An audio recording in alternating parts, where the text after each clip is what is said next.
सास की दुकान। लक्ष्मी जी की दो बहुएं थी, सुमन और राधिका, और दो बेटे, अजय और सुशील। लेकिन लक्ष्मी जी के बहू बेटे उनको अपने साथ रखने को तैयार नहीं थे। बहुओं के तेज स्वभाव के चलते लक्ष्मी जी को अपना ही घर छोड़कर एक किराए की कोठरी में रहना पड़ रहा था। कुछ दिनों से उनके बेटों ने उन्हें पैसे देना भी बंद कर दिया था। ऐसी स्थिति में लक्ष्मी जी ने अपनी जमा पूंजी से एक छोटी सी दुकान खोली। एक दिन शाम के वक्त, अजी सुनते हो, तुम्हारी माँ ने दुकान खोली है। दुकान अब इस उम्र में दुकान पर बैठेगी वो। अब क्या किया जा सकता है, माँ की तो बुद्धि सठिया गई है। मोहल्ले में मजाक बनाएंगे सब हमारा। अरे जेठ जी, इसमें परेशानी क्या है अगर सासू माँ ने दुकान खोली है? हाँ, राधिका ठीक तो कह रही है। अपनी दुकान पर बैठी रहेगी, कम से कम हमें परेशान तो नहीं करेंगी। हाँ, वैसे बात तो ठीक है। खुद के दो पैसे कमाएंगी तो कभी कभार हमें जो खर्चा देना पड़ता है ना, वो भी देने से बच जाएंगे हम लोग।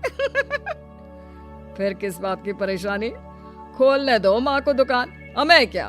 वैसे भी अपनी कोठरी में चुपचाप रह रही है ना, चाहे दुकान खोले या मॉल बनाए, हमें उससे क्या लेना देना। अगले दिन सुमन अपनी सास की दुकान पर पहुंचती है। सासू माँ, आपकी दुकान में शक्कर है क्या? शक्कर जरा 1 किलो दे दीजिएगा। हाँ हाँ बहू, है ना। लो बेटा, 1 किलो क्यों, 2 किलो ले जाओ। सोच लो सासू माँ, घाटा हो जाएगा आपको। पैसे नहीं देने वाली मैं। देखो सुमन, ये मेरी दुकान है और यहाँ पर जो भी कोई सामान खरीदने आता है उसे पैसे तो देने ही पड़ते हैं। अरे सासू माँ, ऐसा क्यों कर रही आप? अरे देखो ना, घर पर आपका बेटा और पोते पोती दूध में शक्कर डालने के लिए कब से इंतजार कर रहे हैं। जरा उनके बारे में तो सोचिए। अरे ऐसी बात है क्या?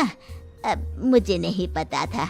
बहू एक काम करो, वैसे भी पहली बार आई हो ना, ये शक्कर तुम ऐसे ही ले जाओ, पैसे देने की जरूरत नहीं है।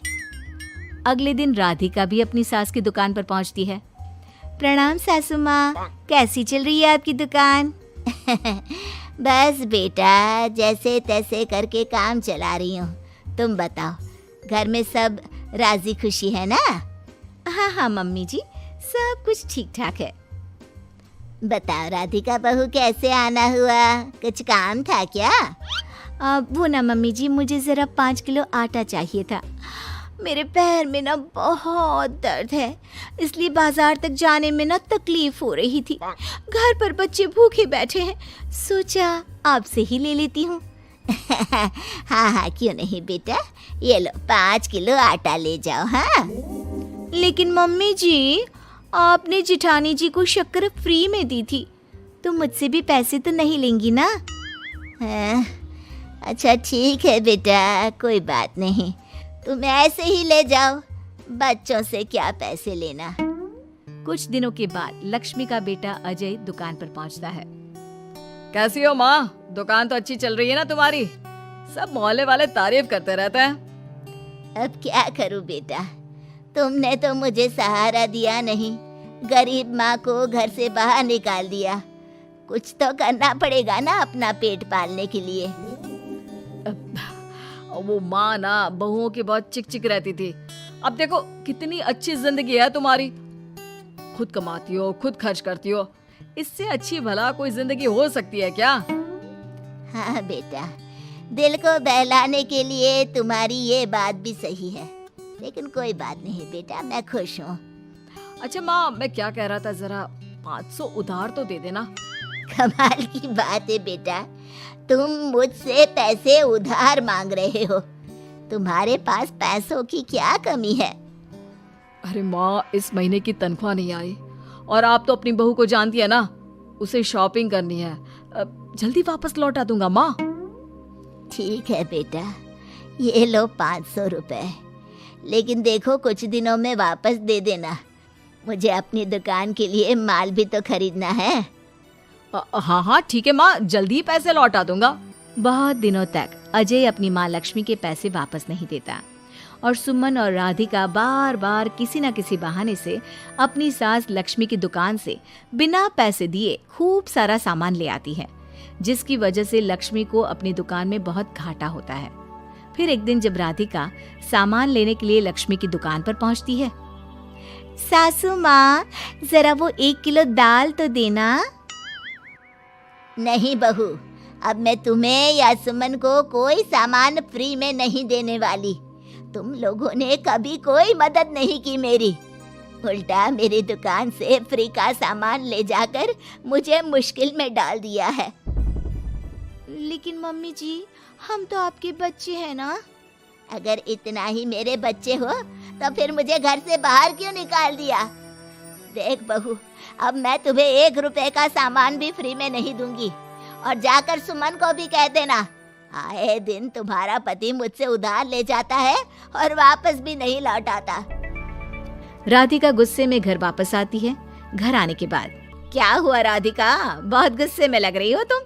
सासू माँ की दुकान पर गई थी ना? सासू माँ का तो कुछ करना पड़ेगा, जब से ये दुकान खोलकर बैठी है। अक्कड़ तो देखो उनकी। अरे लेकिन हुआ क्या है? होना क्या है, दाल लेने गई थी, मुझे 4 बातें सुनाकर उल्टा भेज दिया, कुछ दिया भी नहीं। ये तो सासू माँ ने ठीक नहीं किया। देखो, मेरे पास ना एक बहुत अच्छा प्लान है। कैसा प्लान भाभी? हम अपनी सासू माँ की दुकान में किसी चोर से कहकर चोरी करवा देते हैं और सारा सामान अपने घर मंगवा लेंगे। उसके बाद हमारे पास फ्री में सामान भी आ जाएगा और सासू माँ की अकल भी ठिकाने आ जाएगी। ठीक है भाभी, मैं आपका पूरा साथ दूंगी। आप जल्दी से ये काम करवा दीजिए। और 2 दिनों के बाद सुमन और राधिका एक चोर से मिलकर लक्ष्मी की दुकान में चोरी करवा देते हैं। हे भगवान, ये क्या हो गया? इस उम्र में जैसे तैसे अपना गुजारा कर रही थी, लेकिन चोर मेरा सारा सामान लेकर चले गए। अब क्या होगा? तभी वहां पर राधिका और सुमन पहुंच जाती है। क्या हुआ सासू माँ, बहुत दुखी लग रही हैं आप। अरे क्या बताऊं, मेरी दुकान का सारा माल चोरी हो गया। अब अगर आप अपने ही बहू बेटे को सामान नहीं देंगी तो ऐसा तो होगा ना सासू माँ। अब राधिका की बात सुनकर लक्ष्मी को यकीन हो जाता है कि इस चोरी के पीछे कहीं ना कहीं उसकी दोनों बहुओं का ही हाथ है। लक्ष्मी एक प्लान बनाती है। पैसे उधार लेकर अपनी दुकान में फिर से खूब सारा सामान ले आती है। अरे भाभी, देखा आपने, सासू माँ की दुकान तो फिर से सामान से भर गई है। हाँ, वही तो मैं तो सोच रही थी कि एक बार में उनकी अकल ठिकाने आ जाएगी, पर लगता है फिर से कुछ करना पड़ेगा। लेकिन अब हम क्या कर सकते हैं? अरे वही जो हमने पहले किया था। इसका मतलब फिर से चोरी करवाएंगे? हाँ, उसके बिना हमारा काम कैसे चलेगा? और इस बार चोरी करने हम दोनों चलेंगे, कुछ नहीं छोड़ेंगे उनकी दुकान में। सुमन और राधिका दोनों मिलकर लक्ष्मी की दुकान में चोरी कर लेती हैं और सारा सामान चुपचाप अपने घर के स्टोर में लाकर रख देते हैं। लेकिन सुबह होते ही लक्ष्मी पुलिस लेकर सुमन और राधिका के घर पहुंच जाती है। इंस्पेक्टर साहब, मेरी इन दोनों बहुओं ने ही घर में चोरी की है। अरे ना ना इंस्पेक्टर साहब, ये हम पर झूठा इल्जाम लगा रही हैं। अरे हम क्यों इनकी दुकान में चोरी करने लगे? माँ, आपको शर्म नहीं आती अपनी बहू पर झूठा इल्जाम लगाते हुए? हाँ माँ, हम आपके बेटे हैं और ये आपकी बहुएं हैं, आप ऐसा कैसे कर सकती हैं?